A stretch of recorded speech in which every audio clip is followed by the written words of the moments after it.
নমস্কাৰ প্ৰিয় দৰ্শকসকল, মটিভেশ্যন কোৱাচ বাই মীৰা চেনেলটিলৈ মই মীৰাই আপোনালোক সকলোকে স্বাগতম জনাই আজিৰ ভিডিঅ'টি আৰম্ভ কৰিবলৈ ওলাইছোঁ। প্ৰিয় দৰ্শক, এই সময়ত চাৰিওফালে তাপ প্ৰবাহ চলিছে।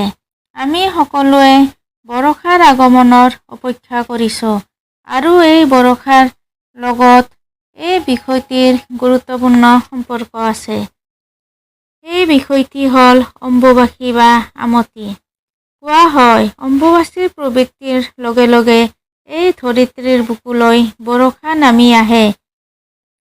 কি এই অম্বুবাচী বা কিয় এই অম্বুবাচী পালন কৰা হয়? কোনে এই অম্বুবাচী পালন কৰে বা হিন্দু ধৰ্মত এই অম্বুবাচীক কিয় ইমান গুৰুত্ব প্ৰদান কৰা হৈছে? আজিৰ এই ভিডিঅ'টিৰ জৰিয়তে জনাব বিচাৰিছোঁ। অম্বুবাচীৰ লগতে জগন্নাথ দেৱৰ স্থান যাত্ৰাও পৰিছে। অম্বুবাচীৰ সময়ত কি কি কাম কৰিব লাগে আৰু কি কি কাম কৰিব নালাগে সেই বিষয়েও জনাব বিচাৰিছোঁ। প্ৰিয় দৰ্শক, আশা কৰিছোঁ এই ভিডিঅ'টিৰ জৰিয়তে আপোনালোকে অলপ হ'লেও উপকৃত হ'ব। আহকচোন ভিডিঅ'টিৰ মাজলৈ আগবাঢ়ো। হিন্দু ধৰ্মৰ এটি গুৰুত্বপূৰ্ণ বছৰেকীয়া উৎসৱ হ'ল এই অম্বুবাচী। বিভিন্ন জাতিভেদে ইয়াৰ বিভিন্ন নাম আছে। কোনোবাই অম্বুবাচী, কোনোবাই আমতি, কোনোবাই অমাৱতী আৰু কোনোবাই ৰজস্ব বুলিও কয়। হিন্দু শাস্ত্ৰত এই পৃথিৱীক মা হিচাপে তুলনা কৰা হৈছে। পবিত্ৰ বেদতো এই পৃথিৱীক ধৰিত্ৰী মা বুলি কোৱা হয়। আমি সকলোৱে এই পৃথিৱী মাৰ সন্তান। অম্বুবাচীৰ ৰীতিৰ পিছতো আছে পৃথিৱীয়ে আমাৰ সকলোৰে মাতৃস্বৰূপ, তাৰ দৃঢ় বিশ্বাস। নতুন বৰষা ঋতুৰ আৰম্ভণিতে পৃথিৱী যেতিয়া প্ৰথমবাৰলৈ পানীৰে উপচি পৰে, তেতিয়া এই পৃথিৱীক ঋতুমতী নাৰীৰূপে মানি হিন্দু ধৰ্মমতে অম্বুবাচী উৎসৱ পালিত হয়। ঋতুৰ পিছৰ দিনবোৰ যেনেকুৱা এগৰাকী নাৰীৰ বাবে সন্তান ধাৰণ কৰাৰ উপযুক্ত, ঠিক সেইদৰে অম্বুবাচীৰ পিছত দিনকেইটাত শস্য ৰোপণ কৰাৰ বাবে সকলোতকৈ উপযোগী বুলি মনা হয়। প্ৰতি বছৰে মহাজাগতিক গতিৰ ফলত পৃথিৱী যেতিয়া সূৰ্যৰ মিথুন ৰাশিত মৃগশিৰা নক্ষত্ৰত অৱস্থান কৰে, সেই দিনটোৰ পৰাই ধৰিত্ৰী মা ঋতুমতী হয়।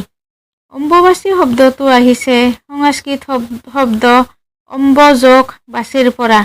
অম্ব শব্দৰ অৰ্থ হ'ল জল আৰু বাচী শব্দৰ অৰ্থ হ'ল বৃদ্ধি। প্ৰচুৰ পৰিমাণৰ বৰষুণৰ লগতে ধুমুহা ঢেৰেকণিৰ মাজেৰে বাৰিষাৰ আগমনৰ ফলত ধৰিত্ৰী সিক্ত হয় আৰু নৱৰূপে শস্য ৰোপণৰ যোগ্য হৈ উঠে। এই সময়কে কোৱা হয় অম্বুবাচী, অৰ্থাৎ সূৰ্য আহাৰ মাহত যিদিনাখন যি সময়ত মিথুন ৰাশিৰ আদ্ৰা নক্ষত্ৰৰ প্ৰথম পাদত গমন কৰে, সেই সময়ৰ পৰাই মাতৃস্বৰূপা ধৰিত্ৰী বা আদ্ৰা শক্তি মহামায়া ঋতুমতী হয়। তেতিয়াৰ পৰাই অম্বুবাচী প্ৰবৃত্তি হয় আৰু তাৰে ঠিক 3 দিনৰ পিছত শেষ হয়। এই শেষ হোৱা প্ৰক্ৰিয়াটোক অম্বুবাচী নিবৃত্তি বোলা হয়। অম্বুবাচী নিবৃত্তিৰ পিছত কৃষকসকলে তেওঁলোকৰ মাটি চহাবলৈ আৰম্ভ কৰে। প্ৰিয় দৰ্শকসকল, আমি সকলোৱে জানো প্ৰতিগৰাকী নাৰীয়ে ঋতুমতী বা ৰজস্বলা হয়। এগৰাকী নাৰী ইয়াৰ পিছতে সন্তান ধাৰণৰ বাবে সক্ষম হয়। ঠিক তেনেকৈ প্ৰতি বছৰে অম্বুবাচী এই 3 দিনক পৃথিৱীৰ ঋতুকাল বুলি মনা হয়। দৰাচলতে এই অম্বুবাচী উৎসৱৰ জৰিয়তে পৃথিৱীক নাৰী হিচাপে মান্যতা দিয়া হয়। এই সময়ছোৱাত অসমৰ কামাখ্যা মন্দিৰত অম্বুবাচীৰ প্ৰথা বহুতো গুৰুত্ব সহকাৰে পালন কৰা হয়।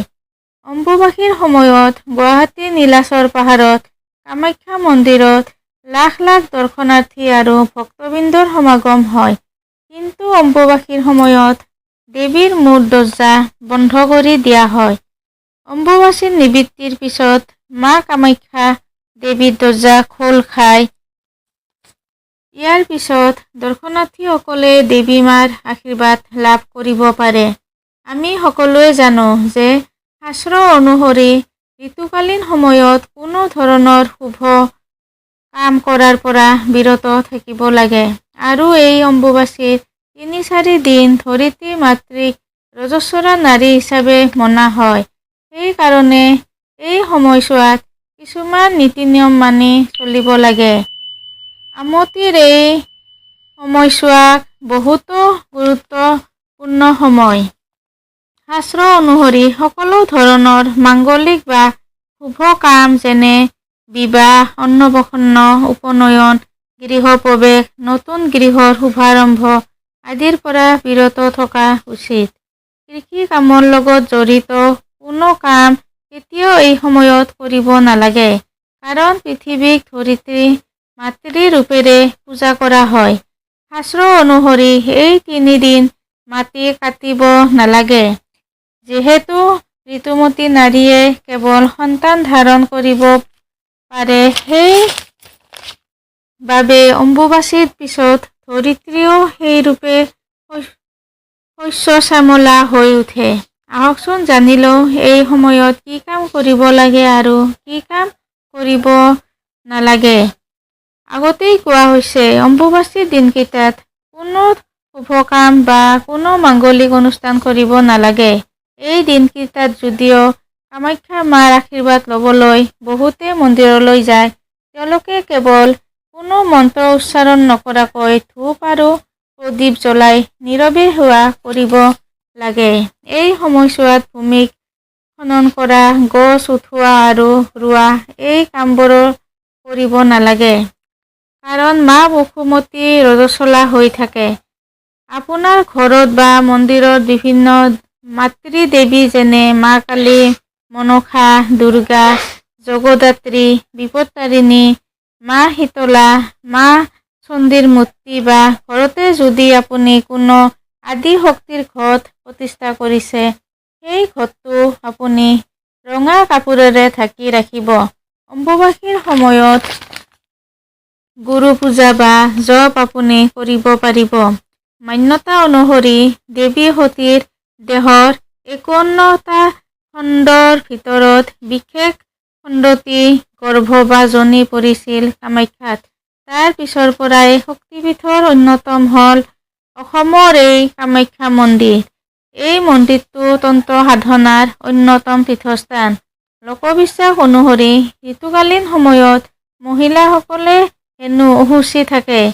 ধৰিত্ৰী মা নিজেও অশুচি থাকে আৰু সেইবাবেই এই ৩ দিন ব্ৰহ্মচাৰী সাধু সন্ন্যাসী সকলৰ লগতে গুৰুজনাই ধৰিত্ৰীৰ ওপৰত জুইত ৰন্ধা কোনো ধৰণৰ খাদ্য গ্ৰহণ নকৰে। তেওঁলোকে কেৱল কেঁচা ফল-মূল খায়। কেৱল মাত্ৰ কামাখ্যা মন্দিৰত নহয়, এই অম্বুবাচী পালন কৰা হয় প্ৰতিটো মন্দিৰত আৰু প্ৰতিটো ঘৰত। সেইকাৰণে মাতৃশক্তিৰ ফটো বা মূৰ্তিত ৰঙা কাপোৰ দি ঢাকি ৰাখিব লাগে। দৰ্শকসকল, সৰ্পভয় নিবাৰণৰ বাবে অম্বুবাচীৰ সময়ত কেঁচা গাখীৰ আৰু আম খাবলৈ নাপাহৰিব। ভিডিঅ'টো ভাল লাগিলে চেনেলটি ছাবস্ক্ৰাইব কৰিব। আপোনালোকৰ দিনটো শুভ হোৱাৰ কামনাৰে আজিলৈ আহিছোঁ। ধন্যবাদ।